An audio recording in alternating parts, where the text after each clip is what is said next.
All. Am I audible? Sabah al-Khair. Subhanu. Well, thank you so much for inviting me once again to this wonderful audience and a wonderful morning today. And you can see the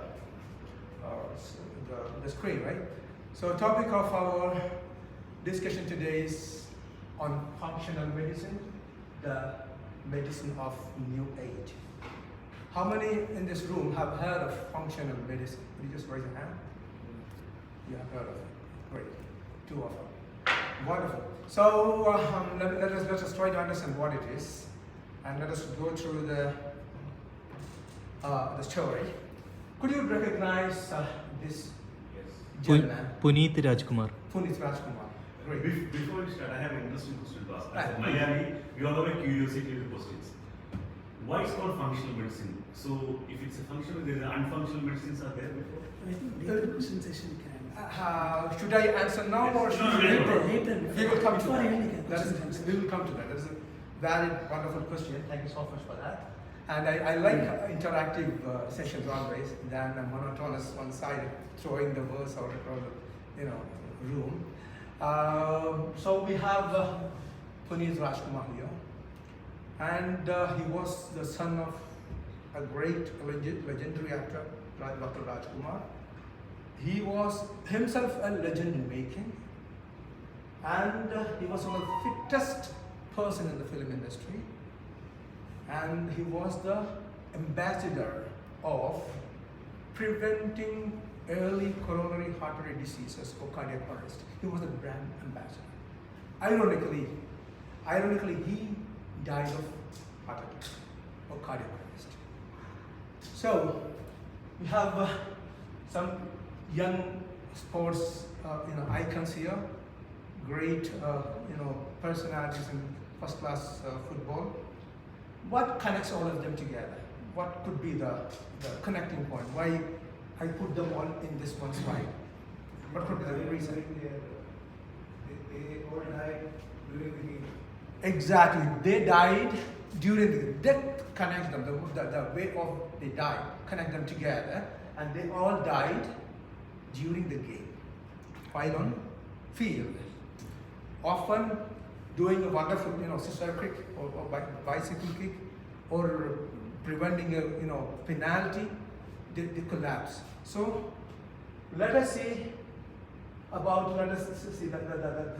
Piotr, Fiore, Morosini, and Merciodi, and Santos. These are great names, and there are a lot of thousands of 200,000 people dies across the globe every year with sports-related cardiac arrest. So you may ask, why are we talking about all this? These are professional players, and why should we worry about that? We are not into professional, we are into that kind of challenges, physically or kind of emotionally.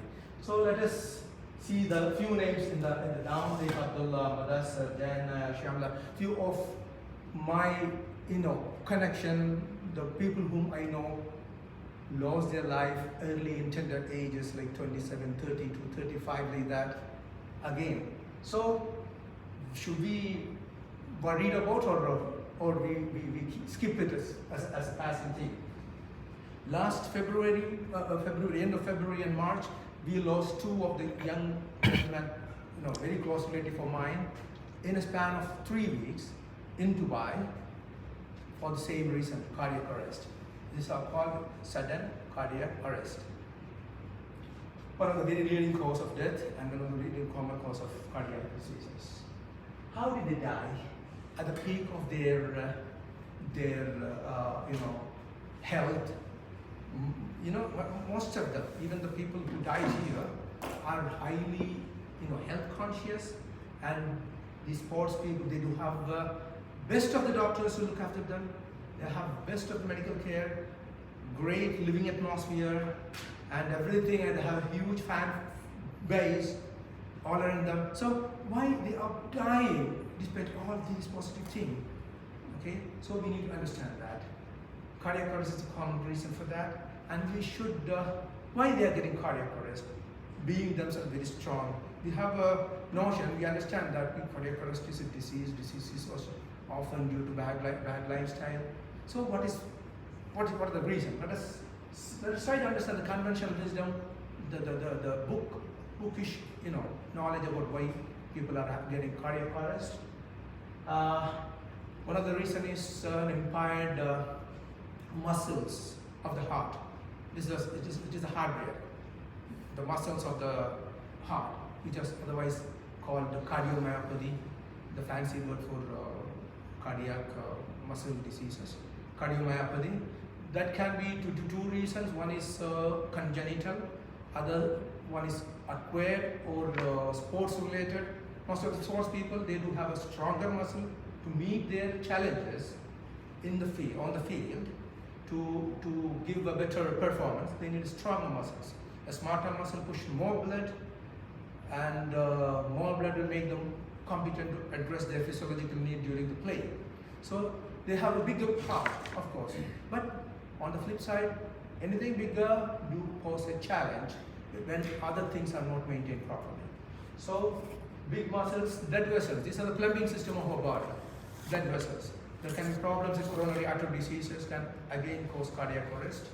The third cause of kind of arrhythmias, which is more like electrical, like our electrical system. Arrhythmias happens due to few reasons like electrolyte imbalance, then toxins, then again something like medications or drugs. So these are the common things which can topple, and again our food habits, of course. But we'll come to that, which is much more serious than this.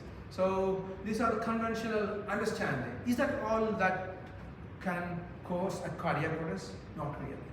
So we need to look into deeper, and we need to understand why professional athletes are getting all those things. So they are in very high risk state because they are professionals, right? They have to meet the goal, they meet the mandate, and they have to meet the expectation of the fanfare. So these are big things they are facing. They are always having very high levels of stress. And you have seen this particular funny thing. It's not just players, even the managers. Have you seen that, how much they are stressed? They will kick, yell, shout, everything. They will do all those acrobatics around in the line to release their stress and to meet the expectation, to do their job. So this is this high stress game, mentally and physically. And the poor sleep, time zone repeated, they will be traveling a lot, and they'll be having their own night schedule, which to release their stress they do naked watching sometimes. So they do have, as I said, a little big heart. For sports it is something like this. It's called athletic cardiomyopathy or cardiac hypertrophy. The medical jargon says that. Most of even for example, when we have 82 per minute pulsations or a heart pumping, they do have maybe 60, 65 in a minute while they are in rest. This is the resting cardiac rate of most of the active elite athletes. So when they are actively in the game, so they have this hypertrophy due to physiological reason. They have a little bigger heart, which can be on the other side can be dangerous. And the conventional fitness diet do not meet minimum factors, because the conventional whole system conventionally has a lot of compromise in that. The many things we see that which is very good and scientific as are often fad as a diet.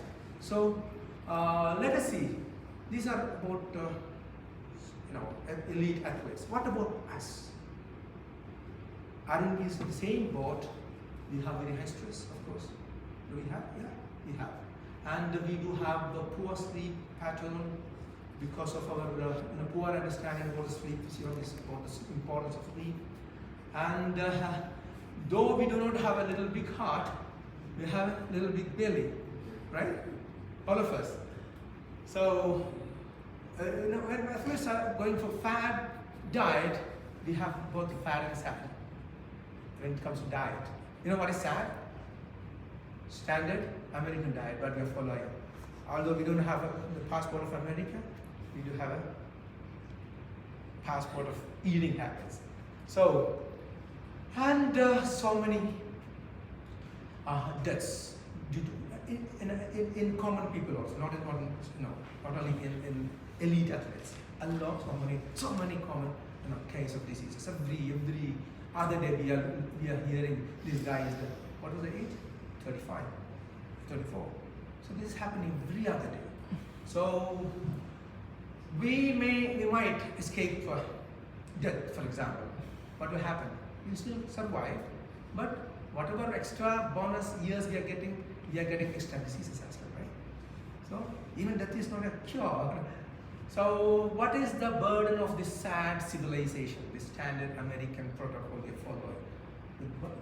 The sad story is 50% of the population is having one or other chronic diseases. It is just a diagnosed cases of it. There can be a huge mass under the undiagnosed terrain of under the sea. We see the tip of the iceberg. So 25% of them do have at least more than one or two or multiple chronic diseases, and the 86% of the spend or expense in the healthcare is going towards managing all these man-made, lifestyle-related chronic diseases called diseases of civilization. So we need a new system, and all these things are carried out. All these systems are managed by existing current system, which we call modern medicine or allopathy. Okay, we see that it miserably fails in managing chronic disease.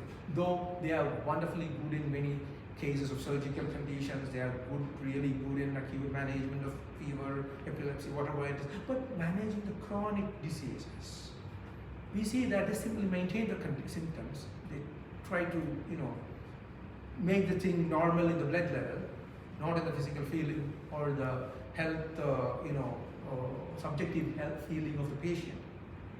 Okay, so let us come to that later. So we need a new system, and let us call Hygiea. Okay, so who is Hygiea? Have you heard of this word? We will come to Hygiea later. Before that, let us meet father of Hygiea, this wise gentleman from the Greek mythology, ancient Greek mythology. Could you just name him? If you do not recall him, you must be familiar with this serpent who is kissing his fingers and the stick which on he is leaning. Have you seen this anywhere? Yeah. Where have you seen this? Something similar to this? Doctor's symbol. Exactly, in the hospital logos, okay, or in the pharmacies. Okay, so we have Panacea here, one of the daughter of Asclepius. That was Asclepius. This wise man here was Asclepius, son of Apollo, the great god of everything like wisdom, knowledge, medicine. And Asclepius was the god of in Greek mythology of health and well-being and environmental sanitation. He's the one who is the supreme, the great hero of Greek mythology. So when you go to Panacea, of 5 daughters of Asclepius, let us meet Panacea first. Panacea is. Can you just reconnect this word Panacea to anything you know? What is the Panacea? The word Panacea means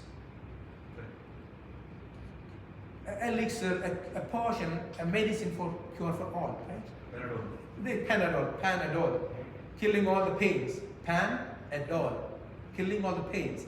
Panacea, killing all the sufferings. Means a medicine for everything. The medicine for everything is there. So many things they agree called medicine for everything. It can be actually millefolium, it can be melilotus, it can be something like other thing they call. But the name came, the name came from the goddess Panacea. Okay, one of the daughters of Asclepius, and she is responsible for curing people with poisons, potions, cathartics, and all those strong, big things, and the hospitals, doctors, medical system. She is the one who is taking care of all this disease management system, not the healthcare management. Okay, so we need somebody else for managing health, right? Another daughter of Asclepius. Can you connect the name of Hygiea with anything else? Hygiene. Hygiene. Hygiene means something environment, something outside what we play around. So something, anything outside hospital is health department. Environmental sanitation, personal cleanliness, and again daily movement and activities, our food habits, clean water, everything which is more serious when it comes to health care is the Department of Hygiene. Let me just go a bit faster, okay? Because I need to respect the timing. So we have two sisters and two schools of thoughts, two schools of medicine. One is hygiene, and let us see let us weigh and compare what are the difference. Coverage of care, when it comes to coverage, it is the conventional Panacea thing. When it comes to Panacea, Panacea is the one who is ruling the civilization of today. She is ruling the world. Every city, she has temples. Have you seen Panacea's temples? Hospitals. All the hospitals, of course. Okay, every cities, every corner of the world, they do have priests. Who are the priests of Panacea? All the doctors. So we do have all this. So coverage is fragmented, reductionist. They have a heart pain, they will just check the heart and they'll give a medicine for heart. Okay? Do they ask about sleep? Do you think they think about or worry about their food habits? Sometimes something very superficial. Okay? They're not really worried about that. And on the other side, Hygiea talks about holistic, complete lifestyle. Okay? So what is used in these two? When it comes to Panacea, it can be often synthetic, something chemical, something strong, something, something like potions and poisons and injections. When it comes to the other side, this is a vague, it's not very strict and stringent. It is just for the sake of classification, I'm putting, it is mostly natural and respect nature's laws, and where they hit, which part of the system. When it comes to Panacea or the modern system, we call the modern system, which is on the organs or the end organs or tissues, and for other system it is system based, more like you have an endocrine system. Endocrine system, it covers the entire body, from the pituitary to gonads. It covers the entire body. Okay, so what it removes? External symptoms. Panacea, the modern system, the so-called modern system, removes the external symptoms. You have pain in the head, remove the pain in the head by giving a painkiller. Okay, so the other one goes to the root cause. And what is the acting force? What is the force which is playing in the curative mechanism or treatment mechanism? One is addressing the root cause, the other one is by curing from within, by using the body's own potential to cure itself. The other one is helping you with some external forces like medicines, killers, antibiotics, all those external, shortcuts. So they are faster, of course. They have shortcuts, they are faster. But what about root cause? What about the sufferings over the period? Then focusing part, doctors and medicines are the central of curing. Disease, doctor, this is the equation. And the other side, patients and lifestyle. The patient has a personal responsibility to take care of his health. He is in charge. He should understand what is going on, what's happening in his system. So coming to the economics, the money part, that is a very important thing for all of us, right? The money part, of course, modern system, you may see some quick shot, you have headache, go to pharmacy, 2 dirham, Panadol, you're okay. So long term, we are going to pay a bigger price. Chronic diseases, and all those, life-limiting conditions, and an early death, debilitating diseases, bedridden conditions, early loss of memory, all those things. So coming to the Hygiea side or the holistic side, it is sustainable in long term. Okay, so you'll be having a lesser chronic diseases because 78% of the expense of our pocket or insurance, whatever it is going to manage the chronic conditions. So chronic conditions are there. Every day you need to eat medicines. And every day you are reaching out your hard-earned money. So coming again to adaptation, in modern system we have one shoes for everyone. You trust, you fit this thing for every single feet you step in it. So coming to the functional system, okay, for holistic system it is more flexible, it is tailor-made, it is customized for each person's reality and particularities, and mind-body connection is more connected in holistic. Okay, let me just go and approach again healthcare, and in the other side is disease management. We otherwise use this word called healthcare system, healthcare office or healthcare management. So are we really doing that? It's a misnomer we are using. It is a misnomer very often, used in a common terminologies called healthcare. In fact, these are just disease management system, sadly. So we need to understand, is there any relevance of a true healthcare system in place, and is it happening around the world? And one of the very important point, which is relevant for all of us, which is very important for all of us, is that when it comes to chronic diseases, the conventional system believes that it is not reversible, it is not curable. You live with the medicine and you die with the medicine. That is the conventional wisdom we have. And what about functional or holistic system says about it? Is it curable? Is it treatable? Is it reversible? So is there a big value change in that? Of course, right? So when we think about managing diseases, if we keep on addressing symptoms, okay, as we do in this case, without addressing the root cause, there is a pipe leakage, and you are not addressing the pipe leakage. You are cleaning and cleaning and cleaning. Is that exactly what we are doing when it comes to our health? It is that. Let me show you an example of a tree called the functional medicine tree. Let us imagine the example of a mango tree. What is the most prominent thing we see every day in our side when we see a mango tree at a distance? What is that? Leaf. The crown, the leaf, branches, the big thing. Okay? And when it comes closer, we see the trunk, of course, and we don't see the roots in many cases. Okay? It is not. Does that mean that roots are not important because we are not seeing them? No. So we have our full focus on trees, branches, fruits, or whatever thing when it comes to a healthcare system. We think about gastroenterology, we think about all those organs, all those symptoms, all those mangoes. We don't think about the actual problem which is beyond this external manifestation.